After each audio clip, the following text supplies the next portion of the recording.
दोस्तों बहुत बहुत स्वागत करता हूं आप सभी का।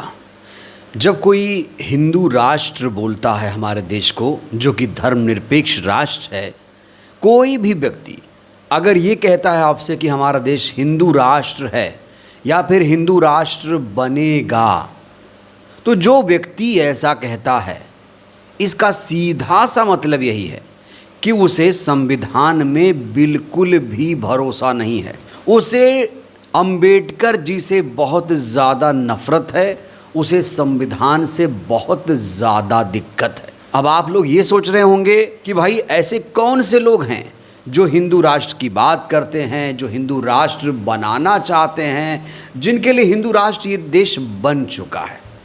तो सबसे पहले मैं आपको दो नमूनों से मिलवाने जा रहा हूँ जो हिंदू राष्ट्र की माला लगातार जप रहे हैं। तो सबसे पहले मैं आपको नीतीश राणे से मिलवाने जा रहा हूँ। नीतीश राणे महाराष्ट्र का एक बीजेपी का नेता है जो सरेआम खुलेआम ये कह रहा है कि जो देश है वो हिंदू राष्ट्र है। हाँ भाई नीतीश राणे, ज़रा बताओ हमारा देश कौन सा राष्ट्र है?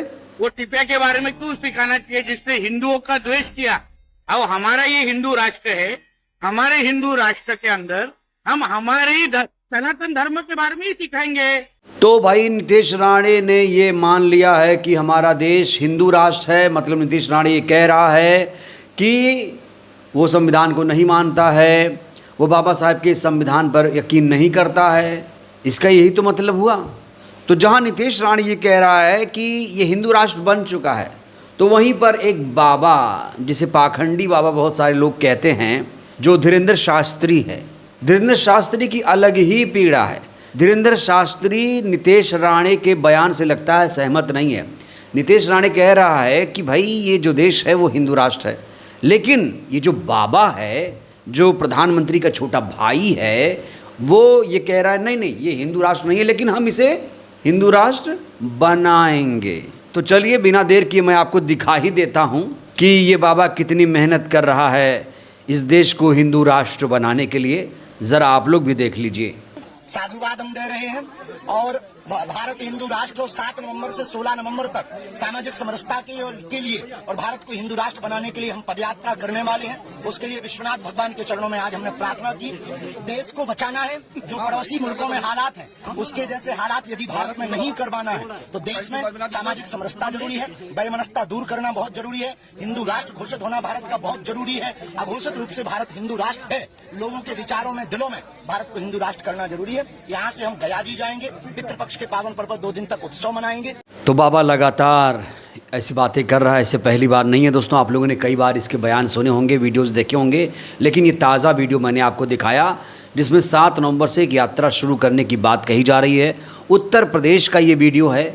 आप ज़रा कल्पना करिए, क्या कोई ऐसा और भी व्यक्ति है जो ये कह सके, किसी और धर्म का व्यक्ति है जो ये कह सके ये देश सिख राष्ट्र बनेगा, ये मुस्लिम राष्ट्र बनेगा? ऐसा तो कोई नहीं कह रहा है। और जिस दिन कोई ऐसा कह देगा उसे सख्त सज़ा मिलेगी और मिलनी भी चाहिए। तो सिख राष्ट्र वालों को सख्त सज़ा, मुस्लिम राष्ट्र वालों को सख्त सज़ा, तो फिर इन पाखंडियों को सख्त सज़ा क्यों नहीं मिल रही है? आखिर ये जो सरेआम कह रहा है कि भारत हिंदू राष्ट्र बनेगा, क्या इस पर कोई भी कानूनी कार्रवाई नहीं हो सकती?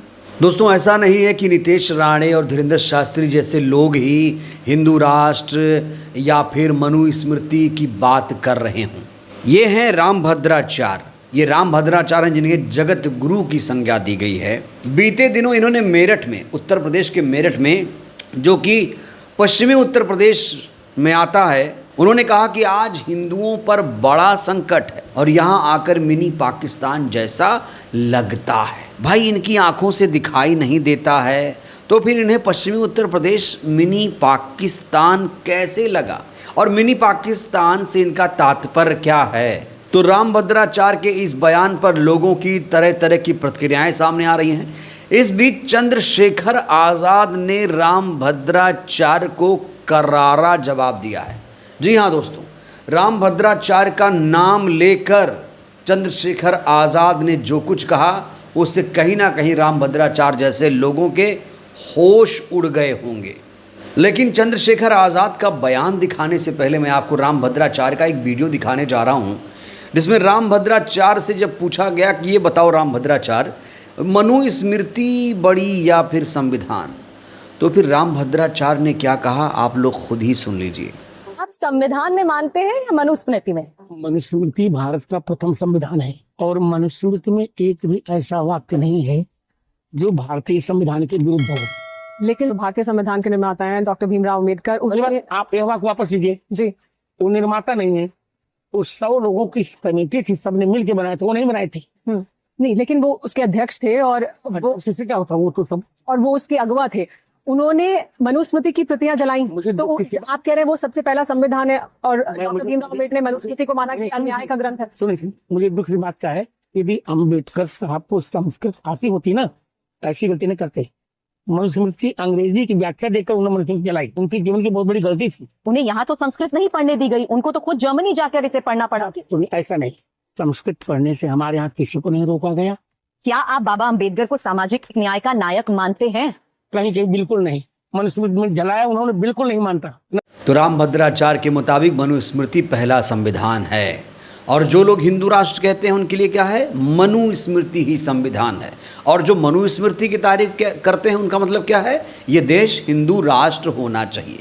तो अब मैं आपको बताने जा रहा हूँ चंद्रशेखर आज़ाद ने रामभद्राचार्य को किस तरीके से जवाब दिया है। चंद्रशेखर आज़ाद ने रामभद्राचार्य को आईना दिखाते हुए कहा कि मेरठ का संबंध 1857 की क्रांति से है, ऐसे में उसे गलत तरीके से संबोधित करना गलत है। रामभद्राचार्य पर व्यंग्य करते हुए कहा कि उन्हें बचपन से दिखाई नहीं देता, हमने तो ये भी सुना है कि इंसान को अपने पूर्व जन्मों के कर्म का फल मिलता है। उन्होंने अपने पिछले जन्म में कितने बुरे काम किए होंगे कि कुदरत ने उन्हें आंखें नहीं दी। एक ऐसे संत हैं जिनका आंख नहीं है, सोच लीजिए उनके कितने पाप होंगे, और लोग ऐसे अपराधी से ज्ञान ले रहे हैं। यहाँ पर चंद्रशेखर आज़ाद ने अपराधी से तुलना की है। रामभद्राचार्य जैसे लोगों की तुलना यहाँ पर अपराधी से कर रहे हैं चंद्रशेखर। उन्होंने आगे कहा कि सनातन के हिसाब से कोई व्यक्ति इतनी बड़ी सज़ा कैसे पाता होगा, उसे आंखें ही नहीं दी जाएं, ये सोचने वाली बात है। मेरठ की धरती किसानों और 1857 के विद्रोह की धरती है, ऐसी जगह को मिनी पाकिस्तान कहना निंदनीय है। उसी उत्तर प्रदेश को मुख्यमंत्री राम राज्य कहते हैं और जगत गुरु जो आपने बताया, क्या नाम उनका, रामभद्राचार्य, उसे मिनी पाकिस्तान बताते हैं। और यही मेरठ में आपको याद दिला दूं, ये सबसे क्रांति धरा है। 1857 में गदर यही से शुरू हुआ। ये कोतवाल धन सिंह गुर्जर जी की धरती है, माता दीन वाल्मीकि की धरती है। जिस क्रांति से अंग्रेजों को के पैर जो है उखड़ गए, दुश्मन को भागना पड़ा, उस धरती के बारे में इस तरह के बयान देना, मैं इससे मेरा कड़ा विरोध है। हालांकि उनको लेके मैं ज्यादा कुछ नहीं कहना चाहता, मैं बस इतना ही कहना चाहता हूँ सर, लखीमपुर कि मैंने कई बार ये सुना है, जब व्यासपीठ से बैठ के कोई कथा करता है या प्रवचन करता है, कहते हैं कि भाई क्या लेके आए थे, क्या लेके जाओगे, जो अच्छे कर्म इस जन्म में करोगे उसी का फल अगले जन्म में मिलेगा। तो रामभद्राचार्य जी को अगर आंख नहीं दी कुदरत ने, तो उन्होंने कितने बुरे कर्म पिछले जन्म में किए हुए। और जिस तरह से उन्होंने लगातार ब्राह्मण समाज पर टिप्पणी की, क्या कहा उन्होंने, पाठक, चौबे, उपाध्याय, दीक्षित, ये नीच ब्राह्मण होते हैं। जिस तरह से ब्राह्मण समाज पे लगातार उन्होंने जो है इस तरह के आपत्तिजनक शब्द किए, किसान कमेरों पे, उनके नेताओं पे उन्होंने एक बार कहा था कि मरे मुलायम काशीराम, प्रेम से बोलो। जिस तरह दलित पिछड़ों का मजाक उड़ाते हैं, ऐसे व्यक्ति को मैं संत नहीं मानता, ऐसे व्यक्ति को मैं पाखंडी मानता हूं। तो चंद्रशेखर आज़ाद ने रामभद्राचार्य को जिस तरीके से जवाब दिया, चंद्रशेखर के बयानों से आप लोग कितने सहमत हैं? और जिस तरीके से रामभद्राचार्य जैसे लोग लगातार संविधान का अपमान कर रहे हैं, पश्चिमी उत्तर प्रदेश को मिनी पाकिस्तान कह रहे हैं, उनके इस बयान को आप लोग कैसे देख रहे हैं? राय दीजिएगा। बहुत बहुत धन्यवाद।